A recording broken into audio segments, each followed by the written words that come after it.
राम राम दोस्तों। मैं राकेश भाई। आज हम बात कर रहे थे आमवात।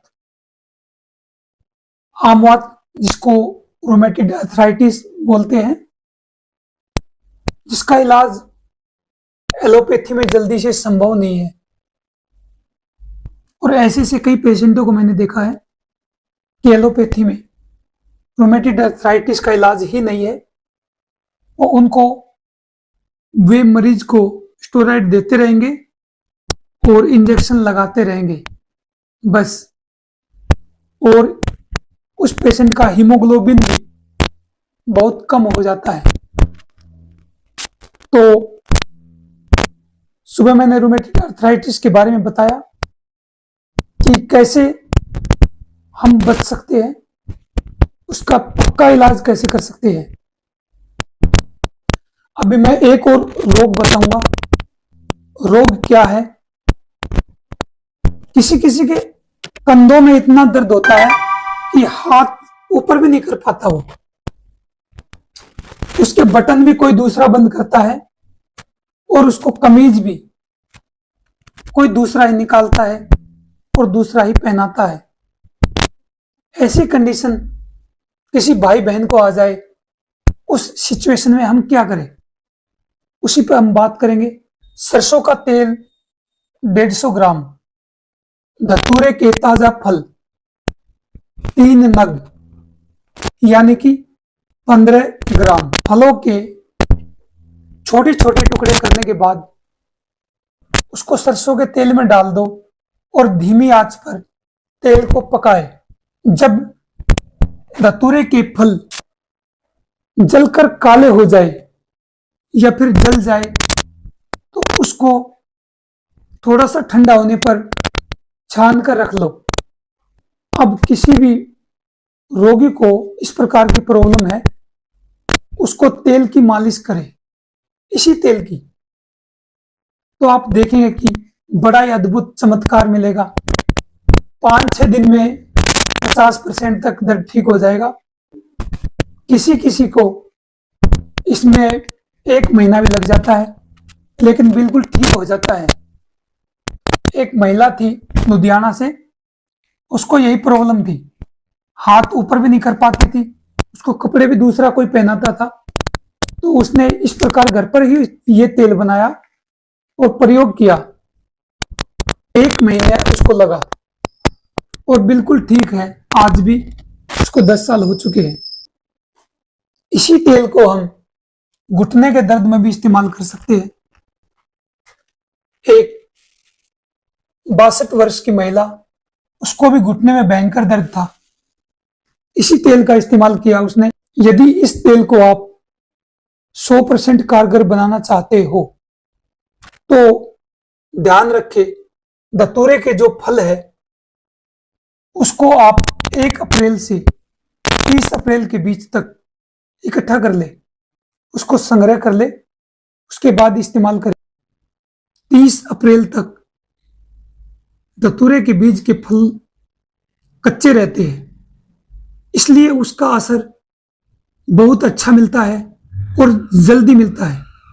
बाद में इसके फल पक जाते हैं और पकने के बाद धतूरे के फल जो होते हैं उनका तेल इतना अच्छा नहीं बन पाता और इतना ज्यादा फायदेमंद भी नहीं होता। पंजाब से एक वैद्य मिले, उसने 10 किलो सरसों का तेल दिया और उसमें 10 किलो ही धतूरे के फल डाल दिए और उसको धीमी आंच पर पकाया। वे वैद्यजन हर किसी को यही तेल लगाते हैं, जोड़ों के दर्द में, घुटनों के दर्द में, कहीं भी, और लाभ ले रहे हैं। सबके सब जितने भी मरीज उनके पास आते हैं,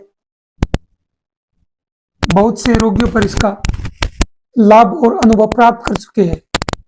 लेकिन एक वैद्यजन ने बताया कि धतूरे के जो बीज होते हैं, यदि आप 1 किलो सरसों का तेल लेते हो तो उसमें 500 ग्राम से ज्यादा धतूरे के बीज मत डालो। लेकिन एक सिंपल और साधारण रूप में जो आपको समझ में आए वो है कि 100 ग्राम सरसों के तेल में 2 धतूरे के बीज डालो, ये सही मात्रा है। आपने देखा होगा कभी ऐसे ऐसे मरीज भी होते हैं जिनके एक एक जोड़ जुड़ जाता है, उसमें क्या करें? उससे तो बिल्कुल हिला ही नहीं जाता। जहां भी हाथ लगाओ दर्द, क्योंकि उनके जोड़ जुड़ गए हैं, बिल्कुल भी मोड़ नहीं सकते, हाथों को भी पैरों को भी नहीं मोड़ सकते, और कमर से आगे झुकने में भी उनको दर्द होता है। उसके लिए क्या करें? उसके लिए भी मैं बहुत ही अच्छा फार्मूला आपको बताऊंगा। अरंड, धतूरा और आक, तीनों के दो दो पत्ते ले लो और 250 ग्राम काली जीरी का तेल, तीनों को तेल में डालकर धीमी आंच पर पकाए। जब पत्ते जल जाए तो उसे आग से उतारकर और ठंडा होने पर छान ले। बस तेल तैयार है। इस तेल को आपने ऐसी जगह पर लगाना है जहां पर हवा रोगी को स्पर्श न करे, और दिन में सिर्फ एक बार आपने इस तेल की मालिश करनी है। और आप देखना स्वयं, इतना आसान है, घर में भी प्रयोग कर सकते हो। एक बार के प्रयोग में ही सामने वाला रोगी ये बोलेगा, हाँ कुछ लगा मेरे को। धीरे धीरे हर रोज इस प्रकार मालिश करेंगे तो बहुत ही अच्छा रिजल्ट है इसका। इसका रिजल्ट मैंने भी लिया है स्वयं, आप भी प्रयोग करके देखें। ये नुस्खा एक साधु बाबा ने बताया था, और उस साधु बाबा ने हजारों मरीजों को ठीक किया। वो जगह जगह जाता और सबको यही बताता जाता। ऐसे होते परोपकारी जिन्होंने अपने ज्ञान को सब तक पहुंचाया और जन जन को लाभ दिलाया। ये नुस्खा भले ही छोटा हो, लेकिन कई बार क्या होता है, हम छोटे छोटे नुस्खों को महत्व नहीं देते। इसमें कुछ जाता नहीं, न पैसा न मेहनत, एक सामान्य प्रयोग है, आप भी प्रयोग करें। अब काली जीरी का तेल कैसे बनाएं? आप काली जीरी का तेल घर में भी बना सकते हैं। 250 ग्राम काली जीरी को 1 लीटर पानी में भिगोकर रख दे। इसे धीमी आंच पर पकाए। 250 ग्राम पानी शेष रहने पर इसे उतारकर ठंडा कर ले। अब इसमें 500 ग्राम तिल का तेल मिलाए और दोबारा से हल्की आंच पर गर्म करें। जब 500 ग्राम केवल तिल का तेल बचे और काली जीरी जल जाए, तब आप उसे उतारकर ठंडा करके छान ले। थोड़ी ही देर में उसमें जो नीचे गाद होती है वो नीचे जम जाएगी, और आप ऊपर ऊपर का तेल लेकर किसी शीशी में भर ले और उसको इस्तेमाल करें। हालांकि यह तेल बहुत गाढ़ा हो जाएगा। इस तेल को पतला करने के लिए आपने क्या करना है, उस तेल में 1 चम्मच या आधा चम्मच नमक डालें और उस तेल को फिर से गर्म करें। इससे तेल पतला हो जाएगा। अब इस तेल को निथार कर आप शीशी में फिर भर लें। इसी तेल को आप सिर में भी लगा सकते हो, क्योंकि जिसको भी जू या फिर लीक सिर में हो जाती है, यह तेल उनको खत्म कर देता है। यह भी एक जैन मुनि उनका अनुभूत प्रयोग है। अभी मैं बताऊंगा जिसका कोलेस्ट्रॉल ज्यादा बढ़ा हो, मोटापा ज्यादा हो और आम वात, रूमेटिड अर्थराइटिस भी हो, उसको ठीक करने का एक बहुत ही सुंदर प्रयोग बताऊंगा। अलसी के बीजों को सूखी लोहे की कढ़ाई में धीमी आंच पर भूनकर और मिक्सी में पाउडर बनाए। अब इस चूर्ण को भोजन के बाद सुबह और शाम गुनगुने पानी से लेना है। इस दवा को आप 2 महीने तक लेकर देखो, आपको अद्भुत लाभ मिलेगा। आप कहोगे, क्या राकेश भाई, आपने तो कमाल कर दिया, इतनी साधारण और सिंपल दवा और इतने अच्छे रिजल्ट। एक बार प्रयोग करके देखे। एक भाई ने दिल्ली में डाबरी मोड़ से उसने इस चूर्ण को खाने के बाद दोपहर को 1 चम्मच और रात को सोने से पहले खाने के बाद 1 चम्मच पानी से सेवन शुरू किया।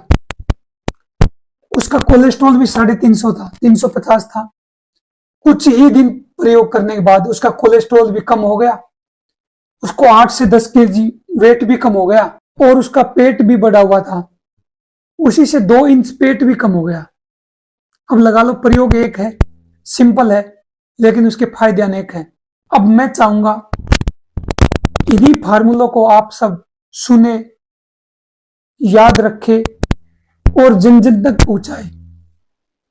मैं जितनी मेरे से होती उतनी भागीदारी निभाऊंगा और निभा रहा हूं।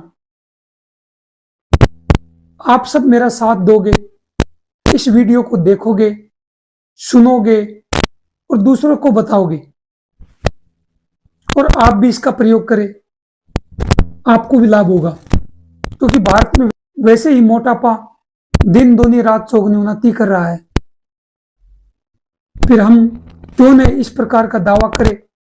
हम मोटापा दूर करने में आगे रहेंगे, सबको सिंपल अच्छे घरेलू फार्मूले बताएंगे और उनको लाभ देंगे।